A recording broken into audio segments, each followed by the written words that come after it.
This channel does not promote any violent, harmful, or illegal activities. All content provided by this channel is meant for an educational purpose only. নজর রাখবো পরের খবরে। বাগুইআটিতে প্রমোটারকে মেরে রক্তাক্ত করে দেওয়ার পরও কেটে গেছে 4-4টে দিন, এখনো পর্যন্ত অভিযুক্ত কাউন্সিলরের কোনো খোঁজ নেই।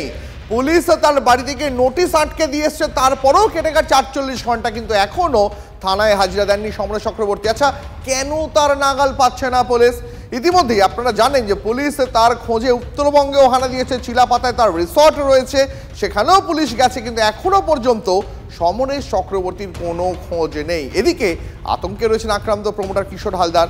ফ্ল্যাটে নতুন করে তাকে সিসিটিভি বসাতে হয়েছে। তিনি বলছেন পুলিশি নিরাপত্তা নয়, আগে যদি পুলিশ ধৃতকে ধরে তাহলে তিনি খানিকটা নিরাপদ বলে বোধ করবেন। আক্রান্ত প্রমোটারের কাছ থেকে তোলা চেয়েছিলেন ওই কাউন্সিলর, তোলা না দেওয়ায় মেরে তাকে রক্তাক্ত করে তার মাথা ফাটিয়ে দেওয়া হয়েছিল। আমরা সেই ছবি দেখিয়েছিলাম আপনাদের, কিন্তু তারপরেও 4-4টে দিন কেটে গেছে, এখনো পর্যন্ত সেই অভিযুক্ত কাউন্সিলরের কোনো খোঁজ পায়নি পুলিশ। এই মুহূর্তে আমাদের সঙ্গে আমাদের সহকর্মী রঞ্জিত রয়েছেন। রঞ্জিত, আমি আবারও এই প্রশ্নটাই করব যে শাসক দলের ছত্র ছায়ায় থাকেন বলেই কি পুলিশ এই রকম অপরাধীদের 4 দিন পরও কোনো খোঁজ পায় না, নাকি পুলিশ সত্যি সত্যি আপ্রাণ চেষ্টা করছে? উত্তরবঙ্গেও পুলিশ গেছে, তারপরেও এই অভিযুক্ত সমরেশ তার কোনো খোঁজ পাওয়া যাচ্ছে না। একদমই দীপ, দেখো তুমি যে প্রশ্নটা করছো সেই প্রশ্নের ভিত্তিতে যে অভিযোগকারী প্রমোটার কিশোর হালদার তিনি জানাচ্ছেন যে এটা কি নিছকই লোক দেখানো হচ্ছে, না সত্যি সত্যি প্রমোটারকে কাউন্সিলরকে সমরেশকে অ্যারেস্ট করবার জন্য চিলাপাতায় গিয়েছিল, এবং সমস্ত ঘটনার কিন্তু তদন্ত করে দেখছে। এবং সবথেকে গুরুত্বপূর্ণ বিষয় যে বাগুইআটি যে কিশোর হালদারকে মারধরের ঘটনায় প্রায় 96 ঘন্টা অতিক্রান্ত হতে চলে গেল, কিন্তু এখনো পর্যন্ত মূল অভিযুক্ত তৃণমূল কংগ্রেসের কাউন্সিলর 9 নম্বর ওয়ার্ডের বিধাননগর পুর নিগমের সমরেশ চক্রবর্তী এবং তৃণমূলের ছাত্র নেতা গোবিন্দ দাসকে কিন্তু গ্রেপ্তার করতে পারল না পুলিশ। শুধুমাত্র নিরাপত্তার বিষয়ে আশ্বাস দিলেই চলবে না, প্রমোটার জানাচ্ছেন যে অভিযুক্তকে গ্রেপ্তার করতে হবে। এরই পাশাপাশি নিরাপত্তা জনিত অভাব বোধ করছেন বলে কিশোর হালদার নিজের ফ্ল্যাটে যে সকল পুরনো সিসিটিভি রয়েছে সেই সকল সিসিটিভি কিন্তু রিপেয়ার করলেন এবং নতুন সিসিটিভি কিন্তু ইনস্টল করা হলো। এবং প্রমোটার মারধর কাণ্ডে যে 2 অভিযুক্ত অর্থাৎ শুভেন্দু এবং রমেনের 3 দিনের পুলিশি হেফাজতের মেয়াদ কিন্তু আজ শেষ হচ্ছে, এবং আজ তাদের আবার বারাসাত আদালতে পেশ করে নজর থাকুক। এদিকে আমাদেরও নজর থাকবে যে অভিযুক্ত যে তৃণমূল কাউন্সিলর তাকে অবশেষে আর কত ঘন্টা পর পুলিশ খুঁজে পায়। তবে এই যে আক্রান্ত প্রমোটার যার মাথা ফেটেছিল, রক্তাক্ত হয়েছিলেন তিনি এখন কি বলছেন শোনাবো আপনাদের। এটা কি দেখছি, প্রভাবশালী না হলে এত সময় একটা কাউন্সিলরকে অ্যারেস্ট করতে টাইম লাগে? তার মাথার উপরে বড় কিছু হাত আছে, না থাকলে তো এত সময় অন্য কেউ হলে তো অ্যারেস্ট হয়ে যেত।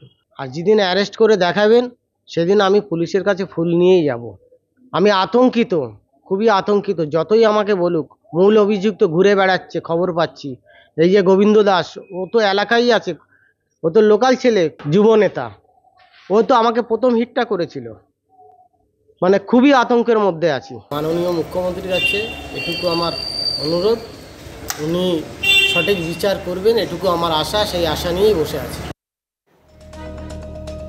তৃণমূল কাউন্সিলর তিনি বেপাত্তা, এবং এই বেপাত্তা তৃণমূল কাউন্সিলরের এবার একটা নির্মাণ সংস্থার অফিসের খোঁজ পাওয়া গেল। প্রমোটিং ব্যবসা রয়েছে বিধাননগর পুর নিগমের 9 নম্বর ওয়ার্ডের শাসক কাউন্সিলর সমরেশ চক্রবর্তীর। কেষ্টপুরে সমরেশের নির্মাণ সংস্থার অফিসের খোঁজ পেল TV9 বাংলা। বাগুইআটিতে প্রমোটারকে মারধরের অভিযুক্ত সমরেশ, তোলা না দেওয়ায় বন্দুকের বাট, লোহার রড দিয়ে মারধরের অভিযোগ তৃণমূল কাউন্সিলরের বিরুদ্ধে। ঘটনার পর থেকেই গা ঢাকা দেয় এই শাসক কাউন্সিলর। এখানে চিন্টু কি আসে? হ্যাঁ, মাঝে মাঝে আসে। ওরা 4জন পার্টনার। হ্যাঁ, দিন ধরে আসতে দেখছেন না এখানে? আর কিন্তু অনেকদিন ধরে আসছে না। প্রমোটার কিশোর হালদারকে মারধরের ঘটনায় 72 ঘন্টার বেশি সময় অতিক্রান্ত হয়ে গেছে। এখনো পর্যন্ত কিন্তু অধরা সেই 9 নম্বর ওয়ার্ডের কাউন্সিলর সমরেশ চক্রবর্তী, পাশাপাশি যুবনেতা গোবিন্দ দাস, এবং তার বাড়িতে পুলিশ নোটিশ লাগিয়ে গেছেন গতকালই, এবং 24 ঘন্টার মধ্যে ইনভেস্টিগেশন অফিসারের সঙ্গে দেখা করার জন্য আদেশ দিয়ে গেছিলেন, অর্থাৎ নোটিশে আদেশ দেওয়া হয়েছিল। তারপরেও কিন্তু এখনো পর্যন্ত সেই সমরেশ চক্রবর্তী কিন্তু বাগুইআটি থানার পুলিশের কাছে যোগাযোগ কিংবা দেখা কোনোটাই করেননি। এই চিন্টু অর্থাৎ সমরেশ চক্রবর্তী, কাউন্সিলর সমরেশ চক্রবর্তীর নির্মাণ সংস্থার অফিস, এবং এই নির্মাণ সংস্থার অফিস কিন্তু এই মুহূর্তে বন্ধ করা রয়েছে। অর্থাৎ চিন্টুর খোঁজ করতে গিয়ে আমরা এই নির্মাণ সংস্থার হদিশ পাই। নির্মাণ সংস্থার ব্যবসায়ীকে, কিশোর হালদারকে তোলা না দেওয়ায় মারধর করলো। এখনো পর্যন্ত কিন্তু অভিযুক্ত অধরা। কেষ্টপুর থেকে রঞ্জিত ধর, TV9 বাংলা। শিয়ালদা থেকে এসপ্ল্যানেড মেট্রোর কাজ কত দূর এগোলো? তাহলে আপনার জন্য একটা খুশির খবর দিই এই মুহূর্তে। বউবাজার মেট্রোর সুড়ঙ্গের খোলা 2 প্রান্তের শেষ 6 মিটার ব্যবধান জুড়ল 2 সুড়ঙ্গ। 2019-এর 31শে আগস্ট ইস্ট ওয়েস্ট মেট্রোর পশ্চিমমুখী সুড়ঙ্গের উপরে মাটি ধসে বিপর্যয় দেখা দেয় বউবাজারের দুর্গাপিত্রী লেন, শ্যাকরাপাড়া এবং গৌড়দে লেনে। তারপর 2022 থেকে 2024 সাল পর্যন্ত চারবার বিপর্যয় দেখা যায় ভূগর্ভের ভিতরে। কবে এই কাজ শেষ হবে সেই নিয়ে দুশ্চিন্তা ছিল, কিন্তু এবার স্বস্তির বিষয়, পশ্চিমমুখী সুড়ঙ্গ পুরোপুরি তৈরি হলো বলেই জানা গিয়েছে। এই মুহূর্তে আমাদের সঙ্গে রয়েছেন সহকর্মী সায়ন্ত। তাহলে কি শিয়ালদা থেকে এসপ্ল্যানেড যে বহু প্রতীক্ষিত মেট্রো রুট, সকলে জানতে চাইছিলেন যে কবে থেকে যাতায়াত শুরু হবে, তার পথে যে সমস্ত বাধাগুলো ছিল সেগুলো কি আপাতত কাটলো বলে মনে করা যায়? একদমই, দেখো যে মূলত বাধা ছিল সেই বাধার সম্পূর্ণভাবে কেটে গেল। অর্থাৎ ভূগর্ভের ভেতরে যে কাজটা করতে গিয়ে সব থেকে বেশি জটিলতার সম্মুখীন হচ্ছিলেন ইঞ্জিনিয়াররা, সেই কাজটা কিন্তু সম্পন্ন হলো গতকাল। এবং সেখানে যেটা বলা হচ্ছে মেট্রোর তরফে যে পূর্ব প্রান্তের যে সুড়ঙ্গ সেটার কাজ শেষ হয়ে গিয়েছিল, কিন্তু পশ্চিম প্রান্তে অর্থাৎ এসপ্ল্যানেড থেকে যেটা বউবাজার দিকে আসছে সেই প্রান্তের টানেলটা তৈরি করতে গিয়ে যাবতীয় সমস্যার সম্মুখীন হতে হচ্ছিল।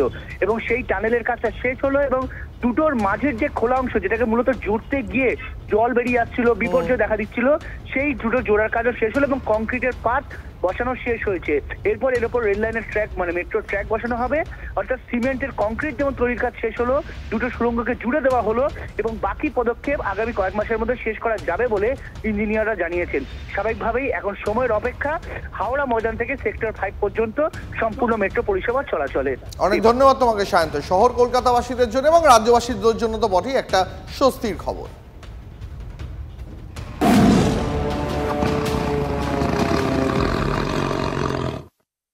আর এবার পরের খবরে নজর রাখতেই হচ্ছে চাঞ্চল্যকর খবর। লোকালয়ে বাঘের আতঙ্ক কুলতলির মইপিঠে। ভুবনেশ্বরী গ্রাম পঞ্চায়েতের গুড়গুড়িয়া গ্রাম, সেখানে বুধবার 2জন বাইক আরোহী তারা বাঘ দেখতে পেয়েছেন বলে দাবি করেন। রাতেই গ্রামে পৌঁছায় বন দপ্তর এবং মইপিঠ উপকূল থানার পুলিশ। মশাল জ্বালিয়ে রাত থেকেই নজরদারি চলে। বাজি পটকা ফাটিয়ে বাঘটিকে জঙ্গলে ফেরানোর চেষ্টা বন দপ্তরের। স্থানীয় মাকড়ি নদী পেরিয়েই বাঘটি লোকালয়ে ঢুকে পড়েছে বলে অনুমান করছেন স্থানীয়রা।